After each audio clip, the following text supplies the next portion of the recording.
Hello. Okay. Good morning, everyone.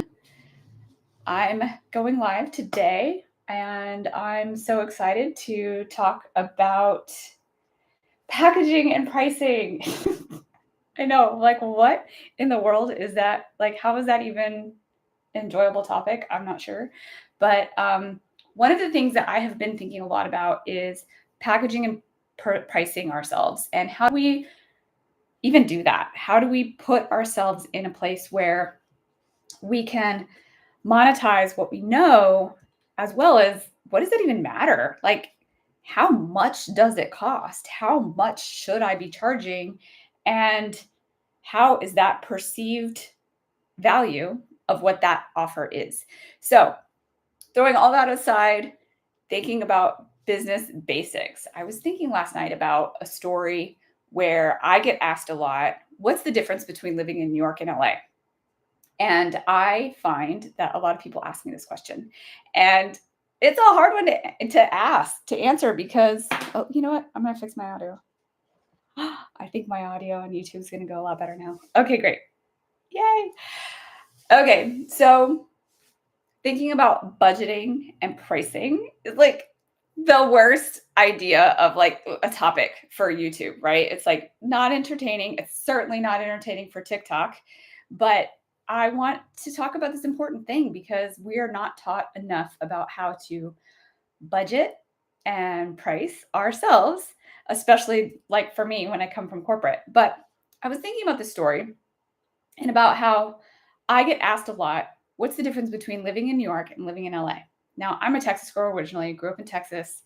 And when I graduated college, I was like, New York or LA, get me out of Texas. And I came to LA first. And I lived in LA for 5 years. And then I moved to New York City and lived there for two. Now, the kind of funny thing about those stories is, or I don't know, ironic learning failure stories, is that I did move to New York to LA with a job. I graduated Texas A&M with a job, ready to go in a career called advertising. It was my first ad agency job, and I got to move here with a job.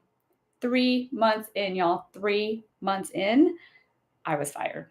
Okay, my first job out of college, and I was fired. The most ridiculous reason. I think really they just needed a reason to downsize. It was a small little agency shop, but that doesn't exist anymore. However, amazing learning came out of that. One was that somebody that I had met while working there said, Rhiannon, go get a job as an assistant media planner. And I did not know what an assistant media planner was. And I went and got a job as an assistant media planner. But it took a lot of strife and a lot of action to get that job. And I will talk about that on another day. But I have this experience of being in LA without a job, having to find a job, and what that experience was like. And I moved to New York City with no job and no place to live as well. So both experiences of hustling, okay, hustling to get jobs in each city, working in advertising, working at top ad agencies, and what that experience was like. And I get asked a lot, one, what's the difference between the two? And two, like, which one should I do? Or which one should I live in? Or if they're in LA, should I live in New York? If I'm in New York, should I live in LA? And what I find is the commonality between the two is that one, both are hustle places, right? Like I grew up in Texas, it's slow. Everything is slow, but in New York and LA, things are fast. Okay. Things move really fast. Now, LA is slower than New York. I will say that. That is absolutely a difference. New York, I just needed like rest weekends just to like chill out and sleep for like a day. But the hustle culture is alive in both. They're just different. Like in LA, for example, most people that I meet have like a day job and then they have a passion. They have a side hustle. They have a project. They have a passion for what they do in LA that I've never seen anywhere else that I've ever lived. And I love that drive. I love being around people who are always trying to strive for more or do something else or um, think think beyond just like this little box that they're in. Okay, so that's an amazing thing about LA. And in New York, it's just hustle culture. It's just like, what's next? What's going on? How do I get to the next thing? What do I want to achieve?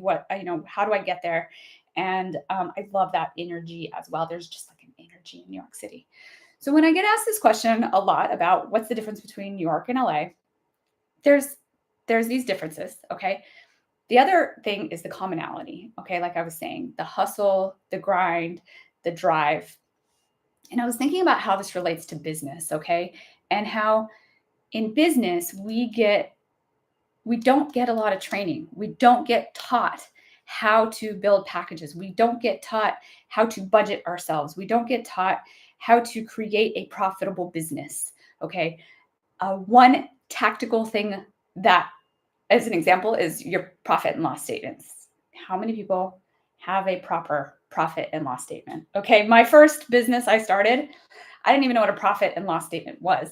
And I had been in corporate for like 15 years. I had done a corporate job. I had made over, 6 figures, but I didn't know what a profit and loss statement was. And so I think that's an exact example of how we can, as business owners, as small business owners, and in corporate jobs, in our day jobs, the fundamentals that we need to learn and what is the difference and the same between a small business and being in corporate. Okay. A commonality, a same thing is understanding your budget and understanding your money. Okay. That is a very hard thing to do. I mean, when I ask people, even in corporate or you have a day job, like, do you have a budget? Do you know how much money is coming in? Do you know how much money is going out? Do you know how much money you have left over in your paycheck at the end of the month? And while we all know in this day and age where we're at, there's not a lot of money left at the end of the month on the paycheck. Okay. But that's where the budget comes in. Okay. So whether or not you own a business or you're working in a job, you need to have a budget and you need to have a P&L, a profit and loss, which is essentially the same thing in a business. It's just what money's coming in and what are your expenses and what are your losses. So that fundamental one tactical thing is important. It doesn't matter what, if you work in corporate or if you have a small business. So that's a similarity story that I say between when somebody asks me what's the difference or same thing about New York and LA. And New York and LA, it's a hustle. Okay, we all hustle. We got to move. We got to, like, what's new? What's next? What are we going after? What are we doing? We get up every day and we think about how we're going to hustle more. And so that's a commonality of the two. And as well, when I relate that to business or small business, that's how I can relate one tactical thing that's the same. Okay, so my background is I've worked in corporate for 20 years. I worked in New York, I worked in LA, I worked in Detroit, I worked in automotive, CPG, which means consumer packaged goods. I worked in entertainment, I worked on movies, I worked on TV, I worked on video games. Okay, all this stuff that I worked on, like fundamentally the tactical things that it comes down to between running my own business and working in a corporation comes down to money. Everything's money. So one of the things that we can do to control our outcomes and what we get out of it is to understand our money. So I'm curious, and I want to ask anyone who's joining me live or who watches the replay of this, how many of you have a budget sheet? How many of you have a profit and loss? How many of you would love to know how to build one or what one would look like and would need one? It's something I could work on and help people with. I think that that's a fundamental tactical thing that a lot of businesses don't know. Okay, so that's the first and foremost. Okay, budget, profit and loss. What does that look like? I have, again, worked on these big accounts with hundreds of millions of dollars, y'all. Okay, hundreds of millions of dollars. And the flow charts like weren't matching. Okay, the budgets weren't matching. What was coming in and what was going out was not matching. Okay, so I've also seen this in corporate, huge companies. Like, let's get the basics and the fundamentals like locked first. So one of my assistants, she always joked that I'm the process queen. Process is my favorite word. And it's true. I love process. So one of the things that you can do and implement in your day-to-day life is have a budget sheet and have that be a part of your process, a part of your daily habits of looking at your money, understanding your money, what's coming in and what's going out. Okay, I hope that was super helpful today. I'm just jumping on every day, weekday, around 9:30, 9:40 PST, and I'm going to be sharing small business tips, business tips. And I look forward to having all of you come tomorrow, 9:30. And yeah, thank you. It's nice to meet you all, and drop questions and I'll answer them tomorrow. Okay, thank you. Oh, I'm Rhiannon, by the way. I don't think I said that. Nice to meet you.